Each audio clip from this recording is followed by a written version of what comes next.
Hello दोस्तों, welcome to main point study. So आज हम करने वाले हैं पार्ट 6 कक्षा 10 का भूगोल का, जिसका नाम है विनिर्माण उद्योग, और हम करने वाले हैं इसका पार्ट 4। 1 to 3 पार्ट पहले अपलोड हो चुके हैं, लिंक नीचे डिस्क्रिप्शन में, और बाकी जितने भी चैप्टर है सारे अपलोड हो चुके हैं। बस लास्ट चैप्टर रह रहा है। इसके बाद आपका कौन सा, वो आपका हो गया जो आपका life line of national economy था, वो रह गया बस। बाकी सारे चैप्टर भूगोल के अपलोड हो चुके हैं, लिंक आपको नीचे डिस्क्रिप्शन में मिल जाएगा। ओके, जो जस्ट लास्ट पार्ट था यानी पार्ट 3, उसमें हमने देखा था कि कृषि आधारित उद्योग क्या होते हैं। वह उद्योग जिनका कच्चा माल खेतों से आता है उनको हम कृषि आधारित उद्योग कहते हैं। जैसे चीनी उद्योग, चीनी बनाने के लिए गन्ना चाहिए, गन्ना कहाँ से, खेतों से आता है, तो वो क्या है, एक आपका कृषि आधारित उद्योग है। ठीक है। वस्त्र उद्योग, वस्त्र यानी मान लो अगर कॉटन का कपड़ा है तो कॉटन कहाँ पर, खेतों पे उगता है, तो वो क्या है, आपका एक कृषि आधारित उद्योग है। आई होप ये आपको क्लियर हो गया हो। आज हम पढ़ेंगे खनिज आधारित उद्योग के बारे में। अब ये खनिज आधारित उद्योग क्या होते हैं? वह उद्योग जो खनिज व धातुओं को कच्चे माल के रूप में प्रयोग करते हैं, वह खनिज आधारित उद्योग कहलाते हैं। ठीक है। जो भी उद्योग खनिज और धातुओं को कच्चे माल के रूप में प्रयोग करते हैं उनको हम खनिज आधारित उद्योग कहते हैं। एग्जाम्पल आपका लोहा और इस्पात उद्योग हो गया। इस्पात आपको पता है ना, स्टील वगैरह जिससे हम कहते हैं, तो वो इस्पात होता है। ओके, तो जो लोहा इस्पात उद्योग है वो क्या है, आपका खनिज आधारित उद्योग है। कैसे? अब जो लोहा है खेतों में तो उगता नहीं, वो तो ज़मीन के अंदर से निकाला जाता है, धातु है एक, है ना, मेटल है एक, तो इसीलिए जो आपका लोहा और इस्पात उद्योग है वो एक खनिज आधारित उद्योग है। तो सबसे पहले हम लोहा और इस्पात उद्योग के बारे में ही पढ़ते हैं। तो लोहा तथा इस्पात उद्योग एक आधारभूत उद्योग है, क्योंकि अन्य सभी भारी हल्के उद्योग इससे बनी मशीनरी पर निर्भर होते हैं। आपको पता ही है कि जितनी भी मशीनें होती हैं, चाहे वो बड़ा उद्योग हो, छोटा उद्योग हो, हल्का उद्योग हो, भारी उद्योग हो, उसमें जो मशीनें होती हैं वो लोहे से बनी होती है। तो इसी वजह से हम लोहा तथा इस्पात उद्योग को एक आधारभूत उद्योग कहते हैं, क्योंकि हर फैक्ट्री में, हर उद्योग में आपको मशीनें ज़रूर मिलेगी और वो लोहा और इस्पात से ही बनी हुई होती है। ठीक है, पहला पॉइंट ये और बहुत इंपॉर्टेंट है। ओके, अब हम देखेंगे कुछ के जो इस्पात होते हैं उससे क्या क्या चीज़ें बनती है। विविध प्रकार के इंजीनियरिंग सामान, निर्माण सामग्री, रक्षा वगैरह, रिवॉल्वर वगैरह, बंदूकें वगैरह जो होता है ना, रक्षा सामग्री। साथ में आपका चिकित्सा, हॉस्पिटल वगैरह में जो मशीनें वगैरह होती है, टेलीफोन, वैज्ञानिक उपकरण और विभिन्न प्रकार के उपभोक्ता वस्तुओं के निर्माण के लिए इस्पात की आवश्यकता होती है। ठीक है, बर्तन वगैरह भी स्टील के होते हैं ना, तो इसलिए स्टील की आवश्यकता होती है। आपको पता ही है कि लोहा इस्पात एक भारी उद्योग है। भारी उद्योग का मतलब क्या होता है कि इसका जो कच्चा माल है और जो इसका तैयार माल है, दोनों की दोनों भारी होते हैं।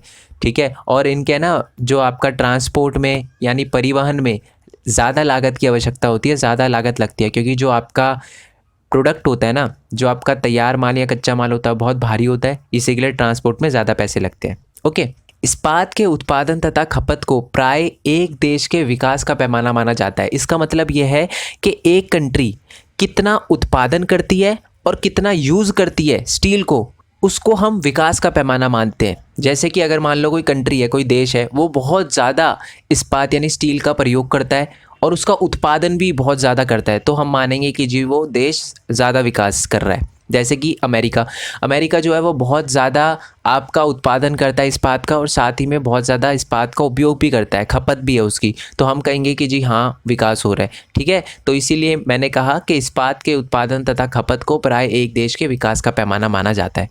ओके, अब देखो, इस उद्योग के लिए लोहा अयस्क, कोकिंग कोल, चूना पत्थर का अनुपात लगभग 4:2:1 चाहिए। मतलब मैं आपको बता दूं, स्टील जो होता है थोड़ा कमज़ोर होता है, तो स्टील को कठोर बनाने के लिए ये तीनों चीज़ें आपको चाहिए, लोहा अयस्क, कोकिंग कोल, चूना पत्थर, इस रेशो में।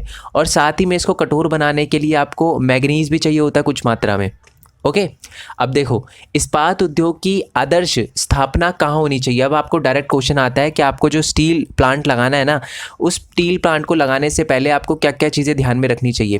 पहली बात तो लोहा अयस्क की कम कीमत, यानी ये जो लोहा अयस्क है ना, इसकी कम कीमत है ना, जिस एरिया में आपको लोहा अयस्क की कम कीमत लग रही हो वहीं पर लगा दो प्लांट, तो आपको जो कच्चा माल है वो सस्ता मिलेगा। साथ में उच्च कोटि के कच्चे माल की निकटता, यानी आपका जो कच्चा माल हो वो बढ़िया क्वालिटी का भी मिले जिस जगह पर, वहाँ पर लगाना चाहिए आपको प्लांट। किसका? इस्पात उद्योग का। साथ में सस्ते श्रमिक, जो काम करने वाले मजदूर हैं वो आपको सस्ते मिले, मतलब कम पैसों पे काम करने के लिए रेडी हो जाए, वहाँ पर लगाना चाहिए। और साथ में स्थानीय बाज़ार में इनकी विशाल मांग, मतलब जो आस पड़ोस में जहाँ भी आप लगाओ ना, उसके आस पड़ोस में ही बाज़ार हो, ठीक है, जहाँ पर इस इस्पात की बहुत ज़्यादा मांग हो। जैसे कि मान लो आसपास में ही है ना, बर्तन बनाने वाली कोई फैक्ट्री हो या बहुत सारे उद्योग हो, तो आपका जो भी स्टील वगैरह है वो आप बर्तन बनाने वाली फैक्ट्री में भेज दो, ठीक है, बेच दो, तो वो ज़्यादा ईजी रहेगा आपके लिए, ज़्यादा जाना नहीं पड़ेगा एक दूसरे से जगह दूसरी जगह, और साथ में ट्रांसपोर्ट का भी इतना खर्चा नहीं आएगा, ठीक है। तो क्या समझ आया आपको कि आपको लोहा या इसकी कम कीमत जहाँ पर मिले, साथ में उच्च कोटि का आपको कच्चा माल मिले, सस्ते श्रमिक मिले, और साथ ही में आपको स्थानीय बाज़ार मिल जाए जहाँ पर बहुत विशाल मांग हो इनकी, ठीक है। क्या ऐसी जगह है भारत में कोई? बिल्कुल है। भारत में छोटा नागपुर प्लेटो, हम आप है ना मेरे को कमेंट बॉक्स में ये बताना कि छोटा नागपुर प्लेटो जो है हमारा वो कौन से राज्य में है। प्लेटो का मतलब होता है पठारी क्षेत्र, तो छोटा नागपुर के पठारी क्षेत्र में अधिकांश लोहा इस्पात उद्योग केंद्रित है।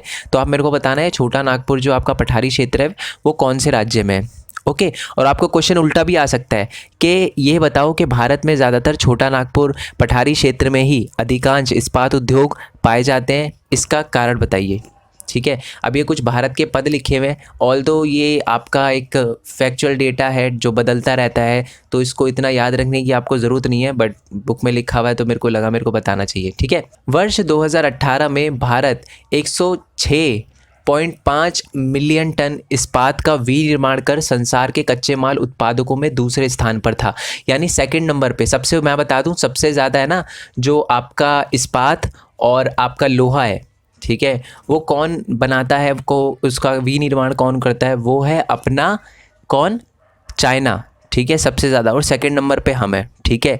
यह है स्पंज आयरन या स्पंज लोहा जिसे कहते हैं कि सबसे बड़े उत्पादक है। भारत है ना स्पंज आयरन का सबसे बड़ा उत्पादक है। स्पंज आयरन क्या होता है ये, ठीक है, स्पंज आयरन या जिसे कहते हैं अभी स्पॉन्ज आयरन, स्पंज आयरन क्या होता है, मतलब देखो स्पॉन्ज देखा है आपने वो जो बर्तन वाला, तो वो बिल्कुल ही उसके अंदर छेद छेद होते हैं पोरस, तो वैसा ही एक लोहा होता है, तो उसको हम स्पॉन्ज आयरन कहते हैं, ठीक है। बस इतना ही याद रखने की ज़रूरत है आपको। इस्पात के अधिक उत्पादन के बावजूद भी 2018 में यह प्रति व्यक्ति खपत केवल 70.9 किलोग्राम थी, जबकि इस समय विश्व में प्रति व्यक्ति औसत खपत 224.5 किलोग्राम थी। इसका मतलब आप समझ रहे हो, इसका मतलब ये है कि हमने इतना ज़्यादा आपका उत्पादन किया इस्पात का, फिर भी है ना प्रति व्यक्ति हम 70.9 kg ही यूज़ कर पा रहे थे, जबकि अगर दूसरी कंट्री में पूरे वर्ल्ड का एवरेज देखें ना तो वो 224.5 kg था, यानी हम अभी पूरे विश्व से बहुत ज़्यादा पीछे हैं, हम बहुत कम। मैंने आपको बताया था ना इस्पात का उत्पादन तो इम्पॉर्टेंट है ही, उत्पादन तो हम कर रहे हैं, बट हमारी खपत यानी हम यूज़ इतना नहीं कर पा रहे, तो ये भी एक बड़ी प्रॉब्लम है, ठीक है। भारत में 10 छोटे बड़े इस्पात संयंत्र है। अब है ना मैं मैप की वीडियो बनाऊंगा ना इस चैप्टर की, तो आपको बताऊंगा कि पूरा ये चैप्टर है ना मैप ही मैप से भरा हुआ है, ठीक है। तो मैप की अलग से वीडियो बनानी पड़ेगी क्योंकि लेंथ ही जाएगी। तो 10 आपके छोटे बड़े इस्पात संयंत्र हैं वो आपको बताने हैं, ओके। अब देखो जो इस्पात संयंत्र होते हैं ना वो भी दो प्रकार के होते हैं। एक तो होता है मिनी इस्पात उद्योग, नाम से आपको पता चल रहा है छोटे संयंत्र होते हैं। इसमें जैसे आपके विद्युत भट्टी, ठीक है, रद्दी इस्पात, इस्पात व स्पंज आयरन का प्रयोग होता है, ठीक है, मतलब ज़्यादा कुछ होता नहीं है इसमें। यह हल्के स्टील या निर्धारण अनुपात में मृदु व मिश्रित इस्पात का उत्पादन करते हैं। इसका मतलब है कि ज़्यादा नहीं, ज़्यादा बड़ी क्वांटिटी में नहीं बनाते, ये बहुत हल्के स्टील का प्रयोग करके इस्पात का उत्पादन करते हैं, मिश्रित इस्पात का उत्पादन करते हैं। मिनी इस्पात उद्योग में आप यही रखो कि छोटे संयंत्र होते हैं, ठीक है, इसमें हल्के स्टील वगैरह का प्रयोग किया जाता है और मिश्रित इस्पात का उत्पादन किया जाता है, ठीक है। बट दूसरी तरफ एक संकलित इस्पात संयंत्र भी है। दो प्रकार के बताए थे ना मैंने, तो ये पहले प्रकार का तो मिनी इस्पात उद्योग हो गया, दूसरा है एक संकलित इस्पात संयंत्र। अब ये क्या होता है, ये बड़े संयंत्र होते हैं, बड़ा प्लांट होता है, बड़ी फैक्ट्री होती है, ठीक है। यहाँ पर कच्चे माल को एक स्थान पर एकत्रित करने से लेकर इस्पात बनाने, उसे ढालने और उसे आकार देने तक की प्रत्येक क्रिया की जाती है, यानी यहाँ पर सारी की सारी चीज़ें होती है, ठीक है। मतलब आपका कच्चा माल भी कलेक्ट किया जाता है, साथ में उसको अलग अलग शेप भी दी जाती है, ठीक है, और भी बहुत सारी चीज़ें करी जाती है, यानी हर चीज़ होती है एक संकलित इस्पात संयंत्र में, ठीक है जी। तो आई होप ये याद हो गया हो आपको और याद रखना है आपको। अच्छा, एक संकलित इस्पात संयंत्र का एक एग्जाम्पल, उसका एग्जाम्पल है सेल। सेल की फुल फॉर्म क्या है, steel authority of India limited, ठीक है, ओके। अब है ना मैं आपको एक बात बताता हूँ, ध्यान से मेरी बात सुनना। अगर हम 1950 की बात करें ना, यानी 1950 की, ठीक है, आपको ना मेरी वॉइस में वो एंथुसियाज्म नहीं दिख रहा होगा जो मेरी पहले की वीडियो में दिखता है, क्योंकि यार अभी थोड़ा सा मेरे को फीवर हो रहा है, पता नहीं खांसी वगैरह भी हो रही है, कुछ है या नहीं है, कोरोना वायरस जो भी है, ठीक है। तो चेक करवाना पड़ेगा। बट अगर थोड़ा सा मैं लग रहा हूँ सुस्त और वीक सा, तो आई एम रियली सॉरी। अगली बार से मैं ध्यान रखूँगा कि मैं पूरे पोटेंशियल से चलूँ, ठीक है। तो भारत में जो लोहा अब मैं बोल रहा था कि इंपॉर्टेंट बात कि देखो, एक टाइम ऐसा था 1950 के टाइम में, यानी जब हम 1950, 51, 52, 53 इस टाइम की बात करें ना, तो जितना चीन उत्पादन करता था ना इस्पात का, उतना ही हम करते थे, ठीक है। जितना चीन उत्पादन करता था इस्पात का, उतना ही हम करते थे। बट आज ना हम बहुत पीछे रह गए हैं, ठीक है। इस मामले में बहुत पीछे रह गए हैं। तो इसके कारण क्या है? तो ये सारे के सारे कारण हैं। अब ये क्वेश्चन थोड़ा चेंज भी आ सकता है, आपसे ये भी पूछा जा सकता है कि भारत में लोहा इस्पात उद्योग द्वारा सामना की जाने वाली कौन कौन सी परेशानी है। बात क्वेश्चन सेम ही है ना। अब कुछ परेशानियां फेस कर रहे होंगे हम, तभी तो हम चाइना से पीछे हो गए। तो दोनों के दोनों आंसर सेम ही है, ठीक है। पहला तो ये है कि उच्च लागत तथा कोकिंग कोयले की सीमित उपलब्धता। इसका मतलब ये है कि पहली बात तो जो आपका कोकिंग कोल होता है, आपको पता है ना कोकिंग कोयला चाहिए होता है हमको, किस लिए? हमें लोहा और इस्पात उद्योग में कोकिंग कोयला चाहिए होता है, ठीक है। और साथ ही में आपको लोहा इसका चाहिए होता है, ये सारी की सारी चीज़ें चाहिए होती है, मैग्नीज भी चाहिए होता है। तो जो कोकिंग कोल है वो थोड़ा महंगा आता है, ठीक है। और आपका बहुत कम ऐसी जगह है इंडिया के अंदर जहाँ पर एक कोकिंग कोल मिलता है हमें, तो ये सबसे बड़ी दिक्कत है। दूसरी बात है कम श्रमिक उत्पादकता। चाइना के जो श्रमिक है ना वो ज़्यादा उत्पादन कर पाते हैं, हमारे जो श्रमिक है वो ज़्यादा उत्पादन नहीं कर पाते। आप कह सकते हो वो स्किल्ड नहीं है इतने, ठीक है। ये एक बहुत बड़ी प्रॉब्लम है इंडिया के अंदर।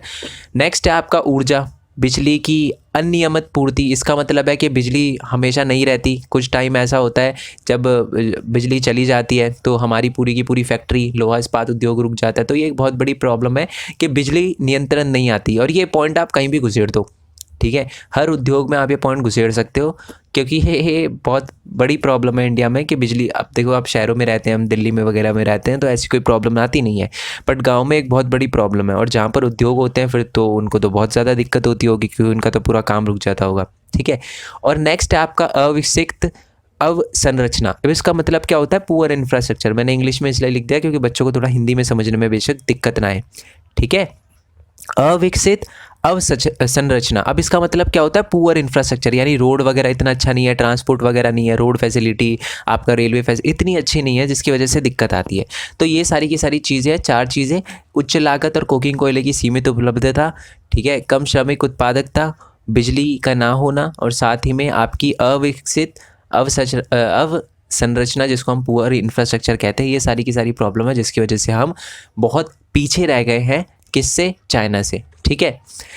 हम बेशक उत्पादन कम कर रहे हैं, बट अपनी घरेलू मांग की तो हम पूर्ति पर्याप्त तरीके से कर रहे हैं। इसका मतलब यह है कि हम इतना तो इस्पात उत्पादन कर ही पा रहे हैं कि हम अपनी डिमांड को पूरा कर सकें। यानी इंडिया के अंदर जितने इस्पात की ज़रूरत है उतना तो हम प्रोडक्शन कर पा रहे हैं। ऑल्दो हम दूसरी कंट्री में भेज नहीं पा रहे, जैसे चाइना भेजता है, चाइना बहुत बड़े लेवल पे दूसरी कंट्री में लोहा इस्पात भेजता है, बट हम नहीं भेज पाते। तो ये एक बहुत बड़ी प्रॉब्लम है, ठीक है। बट अपनी घरेलू डिमांड तो हम पूरी कर रहे हैं।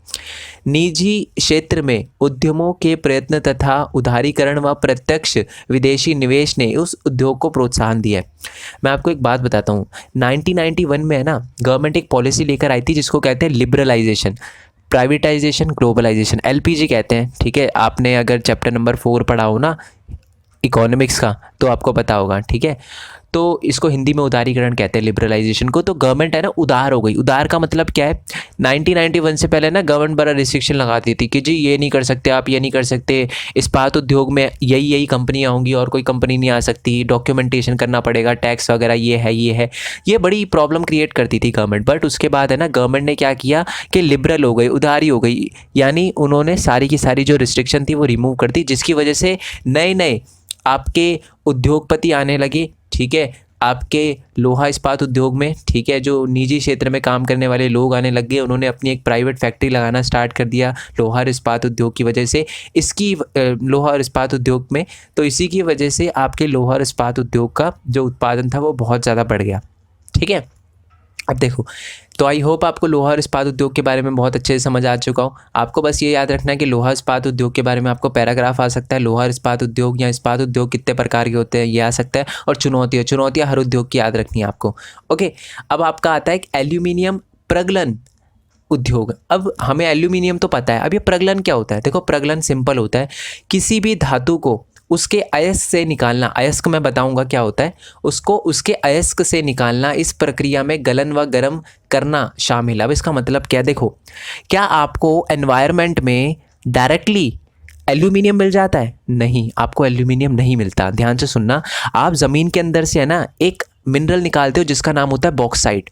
ठीक है, बॉक्साइट निकालते हो, रेड कलर का होता है, गहरे रेड कलर की चट्टान जैसा होता है ये।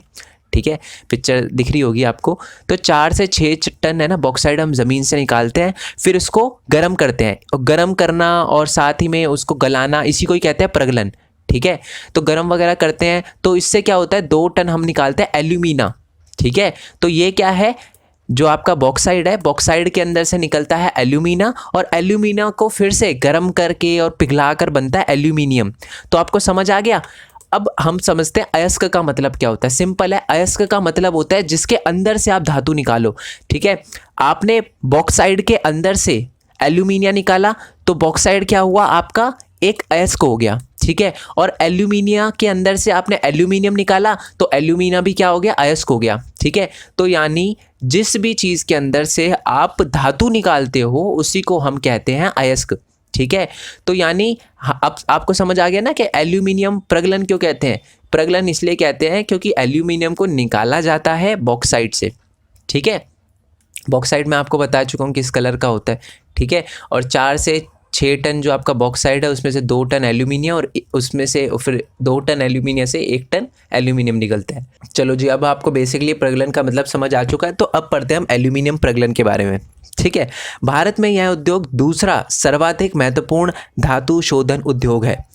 ठीक है, अब आप बता सकते हो फर्स्ट नंबर पे कौन है। ऑब्वियस सी बात है, लोहा और इस्पात उद्योग, अभी अभी पढ़ा था उसके बारे में। यह है हल्का, एल्यूमिनियम जो है हल्का होता है, जंग अवरोधी होता है, यानी इस पे जंग नहीं लगता एल्यूमिनियम पे, आपको पता ही है। ऊष्मा का सुचालक होता है, good conductor of heat and electricity, आपको पता ही है। और साथ ही में आपका ये लचीला होता है।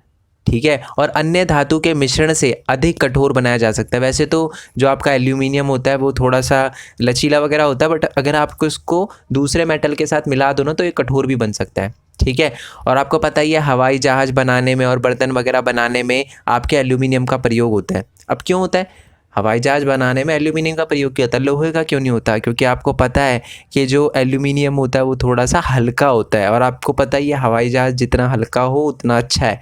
तो इसी वजह से आपका एल्यूमिनियम जो है वो हवाई जहाज़ वगैरह बनाने में प्रयोग किया जाता है।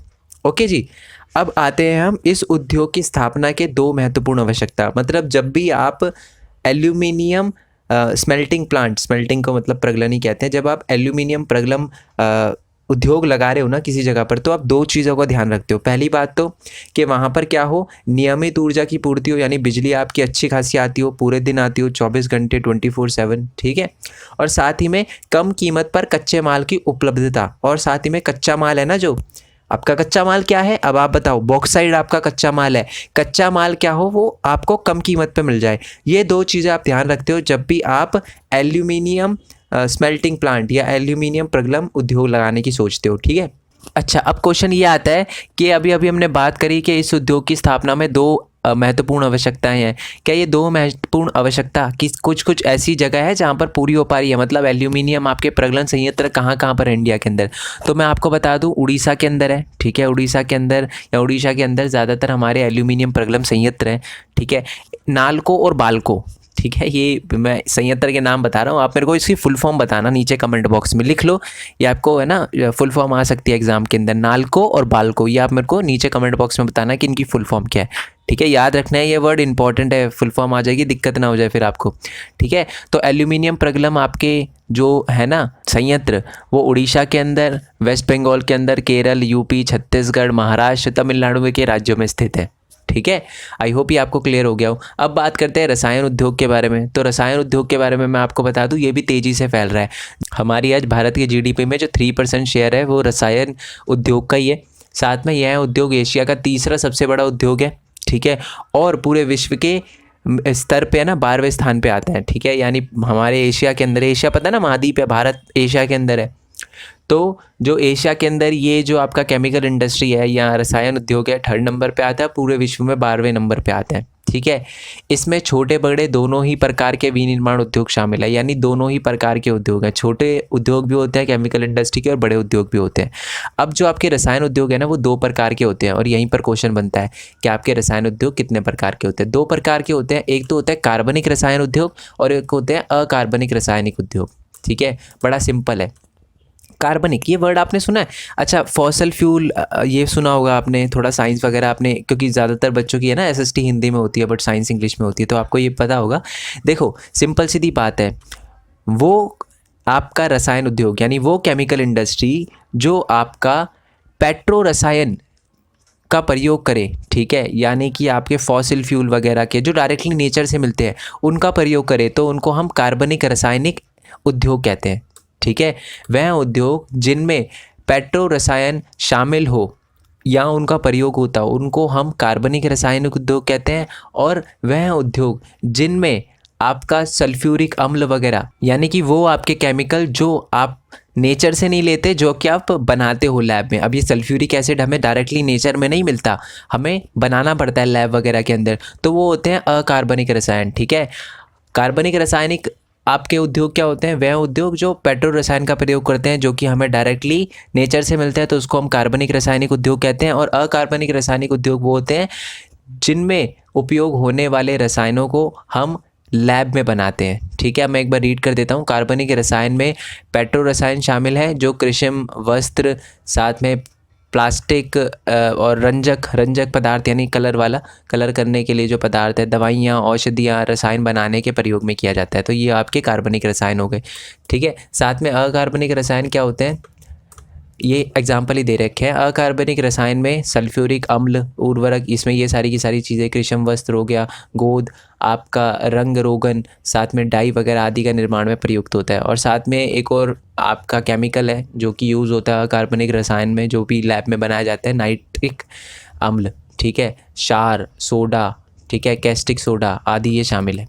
ओके, रसायन उद्योग अपने आप में एक बड़ा उपभोक्ता भी है। इसका मतलब आप समझ रहे हो, एक इंडस्ट्री का केमिकल दूसरी इंडस्ट्री में, जैसे दो केमिकल इंडस्ट्री है तो एक केमिकल इंडस्ट्री कोई केमिकल बना रही है तो वो दूसरी इंडस्ट्री में भी यूज़ हो रहा है, तो ये खुद के ही उपभोक्ता है। यानी एक केमिकल इंडस्ट्री दूसरी केमिकल इंडस्ट्री से ही उनके प्रोडक्ट खरीदती है। ठीक है, ये चीज़ याद रखना। तो ये आपको आ सकता है कि ऐसा कौन सा उद्योग है जो अपने ही आपका एक बहुत बड़ा उपभोक्ता है। ठीक है, यह है उद्योग पूरे ही देश में फैला हुआ है, पूरे देश में ये उद्योग फैला हुआ है। अब बात करते हैं उर्वरक उद्योग की, फर्टिलाइज़र उद्योग। इसके बारे में है ना, सबसे पहले एक चीज़ मैं आपको बता देता हूँ। अभी सैम्पल पेपर में 1 मार्क्स का क्वेश्चन आया था, ध्यान से सुनना। ऐसा कौन सा उद्योग है जो ग्रीन रेवोल्यूशन के टाइम, हरित क्रांति के टाइम सबसे ज़्यादा फैला था? तो वो है आपका उर्वरक उद्योग। क्योंकि आपको पता है हरित क्रांति में क्या हुआ था, ज़्यादातर खेतीबाड़ी पे ध्यान दिया गया था और खेती को बढ़ावा दिया गया था, कृषि को बढ़ावा दिया गया था। उसके लिए अलग अलग उर्वरकों का प्रयोग भी किया जा रहा था। ठीक है, इसी वजह से पूरे भारत में उर्वरक उद्योग फैला। कब? हरित क्रांति के समय में। ओके, अब है ना, जो आपके उर्वरक होते हैं ना वो 2-3 प्रकार के होते हैं। ठीक है, मेनली आपके एक तो होते हैं नाइट्रोजनी उर्वरक जिसको यूरिया कहते हैं, फॉस्फोटिक उर्वरक, और आपके अमोनिया, फॉस्फेट, और साथ में एक मिश्रित उर्वरक भी होते हैं, मतलब सारे मिक्स करके जो उर्वरक बनाए जाते हैं। अब है ना, उर्वरक उद्योग में 3 चीज़ें आपकी बहुत महत्वपूर्ण हैं। कौन कौन सी? एक तो नाइट्रोजन, एक फॉस्फेट और एक है पोटाश। इन तीनों की बिना आप अच्छा उर्वरक नहीं बना सकते, अच्छा फर्टिलाइज़र नहीं बना सकते। ठीक है, और जो जहाँ पर भी ये तीनों चीज़ें आपको मिल जाए वहीं पर आप फैक्ट्री लगाते हो। तो देखो यही लिखा है कि उत्पादन क्षेत्रों के इर्द गिर्द केंद्रित है, यानी ज़्यादातर जो आपकी इंडस्ट्री है ना, वो आपकी जो उर्वरक यानी फर्टिलाइज़र इंडस्ट्री है वो आसपास ही लगाई जाती है जहाँ पर आपका ये 3 चीज़ें का उत्पादन यानी नाइट्रोजन वगैरह, फॉस्फेट और आपके पोटाश वगैरह मिले। बट पता है दिक्कत क्या है? दिक्कत ये है कि पोटाश है ना, जो अभी मैंने बोला पोटाश की भी ज़रूरत होती है। पोटाश हमें दूसरे देश से आयात करना पड़ता है क्योंकि हमारे पास भारत में इसका जो भंडार है वो उपलब्ध नहीं है। जो पोटाश है ना, हमें दूसरी कंट्री से मंगवाना पड़ता है। ठीक है, तो पोटाश, ऐसा नहीं है कि हर फर्टिलाइज़र में पोटाश की ज़रूरत होती है। जैसे जो अभी मैंने बताया नाइट्रोजनी जो उर्वरक होते हैं, यूरिया वगैरह में पोटाश की ज़रूरत नहीं होती। तो मैं आपको बता दूं कि जो आपके नाइट्रोजनी उर्वरक होते हैं ना, तो हम 3rd नंबर पे हैं, यानी सबसे ज़्यादा, तीसरे नंबर पे सबसे ज़्यादा उत्पादन जो करते हैं नाइट्रोजनी उर्वरक का वो भारत ही है, वो हम ही है। ठीक है, हरित क्रांति का मैं आपको बता चुका हूँ। और मैं आपको ये भी बता दूँ, गुजरात, तमिलनाडु, यूपी, पंजाब, केरल, ये जो 5 राज्य है ना, ऑलमोस्ट 50% फर्टिलाइज़र का उत्पादन ये 5 राज्य ही करते हैं। और भी कुछ राज्य हैं जैसे आंध्र प्रदेश, उड़ीसा, बिहार, दिल्ली वगैरह में भी आपका जो फर्टिलाइज़र उर्वरक जिसे हम कहते हैं वो उत्पादन किए जाते हैं। ओके जी, अब बात करते हैं सीमेंट उद्योग की। ठीक है, अब आपको पता ही है कि सीमेंट किस किस कार्यों में उपयोग होता है। ठीक है, घर बनाने में, कारखाने बनाने में, पुल, सड़क, हवाई अड्डा, बांध वगैरह, ये सारी की सारी चीज़ें बनाने में सीमेंट का यूज़ होता है। ठीक है, और इस उद्योग में जो कच्चा माल होता है वो होता है चूना पत्थर, सिलिका, जिप्सम, इन सब की आवश्यकता होती है। याद रखना, चूना पत्थर, सिलिका और जिप्सम, इनकी आवश्यकता होती है। ठीक है, इस उद्योग की इकाइयाँ गुजरात में लगाई गई है। अब आप बता सकते हो कि इस ज़्यादातर है ना, ये जो फैक्ट्री है ना सीमेंट उद्योग की, वो आपकी गुजरात में लगी हुई है। वैसे और भी कुछ राज्य में है, बट ज़्यादातर आपकी गुजरात में है। आप बता सकते हो क्यों? क्योंकि आपका गुजरात के अंदर पोर्ट पड़ता है। पोर्ट यानी बंदरगाह है। आप है ना दूसरी कंट्री में, मैं आपको बता दूं, हम है ना दूसरी कंट्री में भी भेजते हैं सीमेंट को। ठीक है, जैसे जो आपकी गल्फ़ कंट्री हो गई, खाड़ी की कंट्री हो गई, वहाँ पर हम क्या करते हैं कि अपना सीमेंट वगैरह निर्यात करते हैं, एक्सपोर्ट करते हैं। तो इसी वजह से ज़्यादातर जो आपकी सीमेंट इंडस्ट्री है वो गुजरात में है। ठीक है, और मैं आपको बता दूं, पहला सीमेंट उद्योग है ना चेन्नई में लगाया गया था। ठीक है, 1904 में।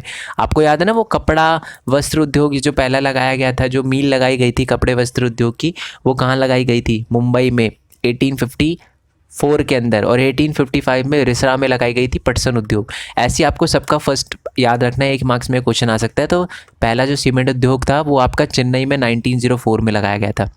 ओके जी, यह उद्योग उत्पादन तथा निर्यात दोनों ही रूपों में प्रगति कर रहा है या प्रगति पर है। इसका मतलब है कि हम अच्छा खासा उत्पादन भी कर रहे हैं सीमेंट का, और दूसरी कंट्री में भी हम अच्छी क्वांटिटी में भेज पा रहे हैं।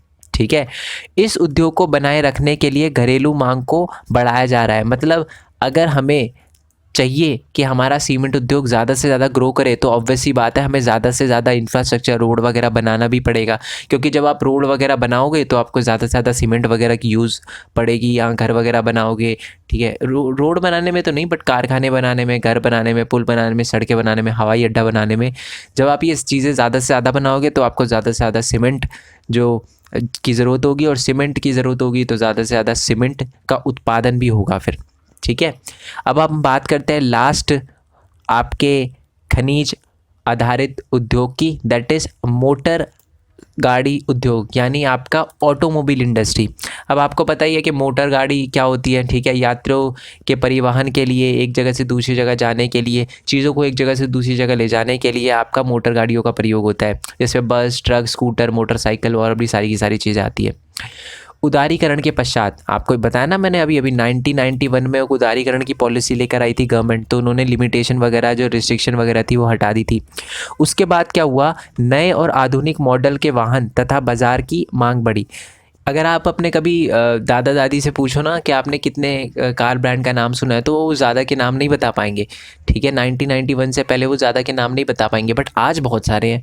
अब इसका रीज़न क्या है? इसका रीज़न यही है कि उस टाइम क्या था कि रिस्ट्रिक्शन लगाई गई थी गवर्नमेंट के द्वारा, बट 1991 में जब गवर्नमेंट ने ये रिस्ट्रिक्शन हटा दी थी ना, तो बहुत सारी कार मैन्युफैक्चर की जो कंपनियां थी ना, वो इंडिया के अंदर आ गई। जैसे आज आप देखते हैं रिनॉल्ट डस्टर, ये डस्टर, वो डस्टर, ठीक है, ये किया वगैरह, ये सारी की सारी जो बड़ी बड़ी स्पोर्ट्स कार है, ये उस टाइम इंडिया में नहीं होती थी, बट आज है। क्यों? क्योंकि उस टाइम है ना गवर्नमेंट ने लिमिटेशन लगा रखी थी, आपकी रिस्ट्रिक्शन लगा रखी थी, फिर गवर्नमेंट ने वो रिस्ट्रिक्शन रिमूव कर दी थी। ठीक है, और इसी की वजह से आधुनिक मॉडल के वाहन भी बाज़ार में उनकी भी मांग बढ़ने लगी, जिससे कार, 2 पहिया, 3 पहिया वाहन में भी वृद्धि हुई। ठीक है, और मैं आपको बता दूं, ज़्यादातर जो आपके गाड़ी, मोटर गाड़ी उद्योग है ना, वो हमारे यहाँ दिल्ली में, गुड़गांव में, मुंबई में, पुणे में, चेन्नई, कोलकाता, लखनऊ, इंदौर, हैदराबाद, जमशेदपुर, बेंगलुरु के आसपास ही स्थित मिलते हैं हमें। ठीक है, आई होप ये आपको समझ आ गया हो, पूरा का पूरा टॉपिक आपको क्लियर हो गया हो। वीडियो अच्छी लगी हो तो लाइक करना, चैनल को सब्सक्राइब करना, जितना हो सके इस वीडियो को शेयर करना। ठीक है, एक चैप्टर रह रहा है, बाकी आपका सिलेबस ख़त्म होने वाला है हिंदी मीडियम वाले बच्चों का। उसके बाद मैं जल्दी इसके मोस्ट इंपॉर्टेंट क्वेश्चन अपलोड करूँगा। ठीक है, और साथ में यार एक और रिक्वेस्ट है कि वीडियो को लाइक करने के बाद शेयर ज़रूर करा करो, चैनल को सब्सक्राइब ज़रूर किया करो। ठीक है, और मोस्ट इंपॉर्टेंट बात यार, नीचे डिस्क्रिप्शन में मैंने एक लिंक दे रखा है, स्क्रीन पे भी आपको दिख रहा होगा, मैंने एक न्यू चैनल बनाया है। ठीक है, वहाँ पर मैं अपनी यूट्यूब जर्नी के बारे में बताने वाला हूँ। आप देखोगे ना, उसमें मैंने एक भी वीडियो अपलोड नहीं करी। ठीक है, बट फिर भी उस पर 1500 से ज़्यादा सब्सक्राइबर है। 1000 दिख रहे होगे आपको स्क्रीन पे, मैंने बहुत पहले स्क्रीनशॉट लिया था। अब आप देखोगे ना, नीचे डिस्क्रिप्शन में जाके क्लिक करोगे तो उस पर 1500 से ज़्यादा सब्सक्राइबर है, जबकि अभी तक मैंने कुछ वीडियो नहीं डाली, क्योंकि वहाँ पर मैं अपनी यूट्यूब जर्नी के बारे में बताने वाला हूँ। साथ में ये बताने वाला हूँ कि मैं यूट्यूब से कैसे अर्न करता हूँ और आप यूट्यूब से कैसे अर्न कर सकते हो। ठीक है, सिर्फ यूट्यूब से नहीं, और भी बहुत अलग अलग प्लेटफॉर्म से अर्न कर सकते हो, तो उसी के बारे में मैं आपको बताने वाला हूँ। तो आप उस चैनल को सब्सक्राइब कर देना, ठीक है, और नोटिफिकेशन बेल दबा देना, क्योंकि मैं पहली वीडियो के साथ ही तहलका मचाने वाला हूँ, ठीक है। तो आप पहली वीडियो मिस ना कर दो, तो इसके लिए आप उस चैनल को सब्सक्राइब करके नोटिफिकेशन बेल दबाना, इस चैनल की भी उस चैनल की भी, ठीक है। सो नेक्स्ट वीडियो के लिए स्टे ट्यून, तब तक के लिए थैंक यू सो मच। जय हिंद, जय भारत, वंदे मातरम। नोट्स के लिए आप टेलीग्राम वगैरह पे जा सकते हो, नहीं तो डिस्क्रिप्शन के अंदर एक जीपी लिंक दे रखा होगा, ठीक है। अगर वेबसाइट बना दी होगी तो वेबसाइट का लिंक दे रखा होगा, ठीक है। सो आप चाहो तो मेरे को इंस्टाग्राम फेसबुक वगैरह पे फॉलो कर सकते हो। सो नेक्स्ट वीडियो के लिए स्टे ट्यून, तब तक के लिए थैंक यू सो मच। जय हिंद, जय भारत, वंदे मातरम।